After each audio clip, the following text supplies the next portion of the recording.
بسم اللہ الرحمن الرحیم۔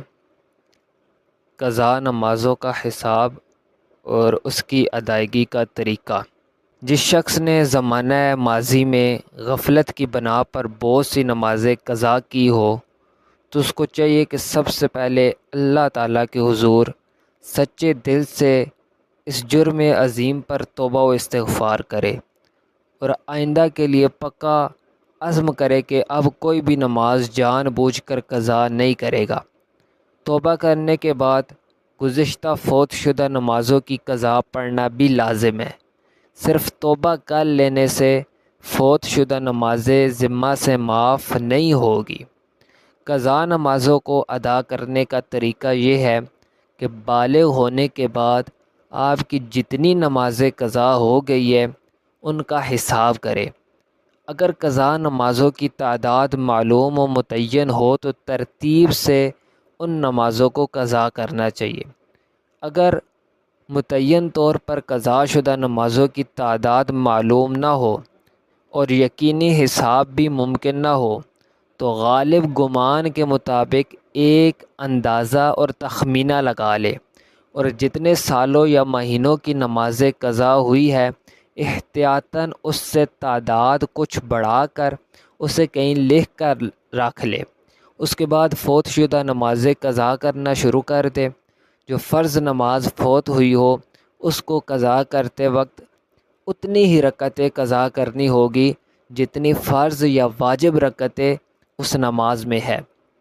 مثلاً فجر کی قضا 2 رکعت، ظہر اور عصر کی 4 رکعت اور مغرب کی 3 رکعت اور عشاء کی نماز قضا کرتے ہوئے 4 فرض اور 3 وتر کی قضا کرنی ہوگی۔ قضا صرف فرض نمازوں اور وتر کی ہوتی ہے۔ قضا نماز متعینہ طور پر معلوم ہو تو اس کی نیت میں ضروری ہے کہ اسے پڑھتے وقت اس کی مکمل تعین کی جائے، یعنی فلاں دن کی فلاں نماز کی قضا پڑھ رہا ہو۔ مثلاً پچھلے جمعے کے دن کی فجر کی نماز کی قضا پڑھ رہا ہو۔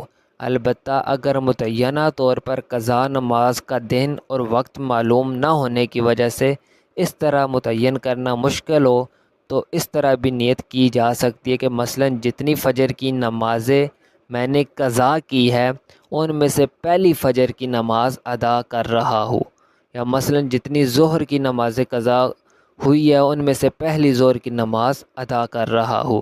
اس طرح بقیہ نمازوں میں بھی نیت کرے۔ اسی طرح پہلی کے بجائے اگر آخری کی نیت کرے تو بھی درست ہے۔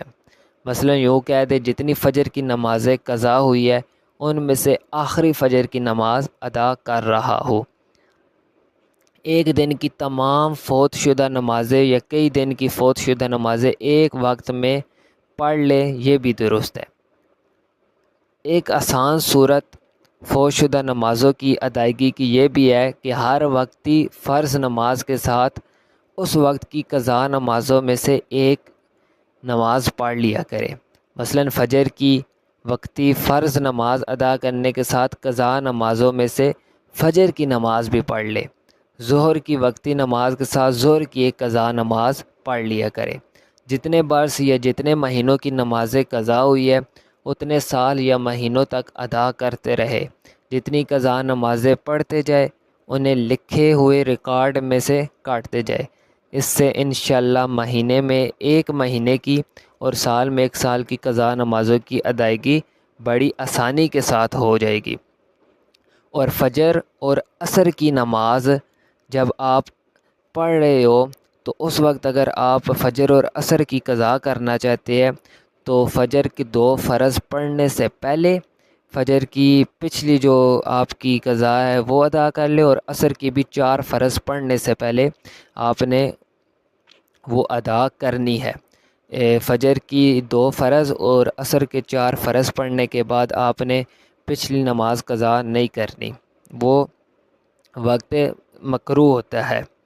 اور قضا جو ہے نا یہ ہر روز کی 20 رکعتیں بنتی ہے، یعنی 2 فجر کی فرض، 4 ظہر کے فرض، 4 عصر کے، 3 مغرب کے، 4 عشاء کے اور 3 وتر۔ اچھا، سب سے پہلے اس میں جو ہے نا اگر کسی پر بہت زیادہ نماز قضا ہے، ٹھیک ہے، تو وہ آسانی کے لیے اگر یوں بھی ادا کرے تو جائز ہے کہ ہر رکوع اور سجدے میں 3 بار سبحان ربی العظیم، سبحان ربی الاعلیٰ کی جگہ صرف ایک بار کہے، مگر یہ ہمیشہ اور ہر طرح کی نماز میں یاد رکھنا چاہیے کہ جب رکوع میں پورا پہنچ جائے اس وقت سبحانہ کا سین شروع کرے، اور جب عظیم کا میم ختم کر چکے اس وقت رکوع سے سر اٹھائے۔ اسی طرح سجدے میں بھی کرے۔ ایک تخفیف تو یہ ہوئی، دوسری یہ کہ فرضوں کی تیسری اور چوتھی رکعت میں الحمد شریف کی جگہ فقط سبحان اللہ 3 بار کہہ کر رکوع کر لے، مگر وتر کی تینوں رکعتوں میں الحمد شریف اور سورت دونوں ضرور پڑھی جائے۔ تیسری تخفیف یہ کہ قاعدہ اخیرہ میں یعنی آخری قاعدے میں تشہد یعنی اتحیات کے بعد دونوں درودوں اور دعا کی جگہ صرف اللہم صلی علی محمد و آلہ کہہ کر سلام پھیر دے۔ چوتھی تخفیف یہ کہ وتر کی تیسری رکعت میں دعائے قنوت کی جگہ اللہ اکبر کہہ کر فقط 1 بار یا 3 بار رب اغفر لی کہے۔ تو یہ قضا نمازوں کا طریقہ اور اس کا حساب لگانے کا طریقہ تھا کہ کس طرح حساب لگایا جائے، کتنی نماز قضا ہوئی ہے ہماری اور ان کو ادا کرنے کا کیا طریقہ ہے۔ اللہ پاک ہم سب کو عمل کی توفیق عطا فرمائے۔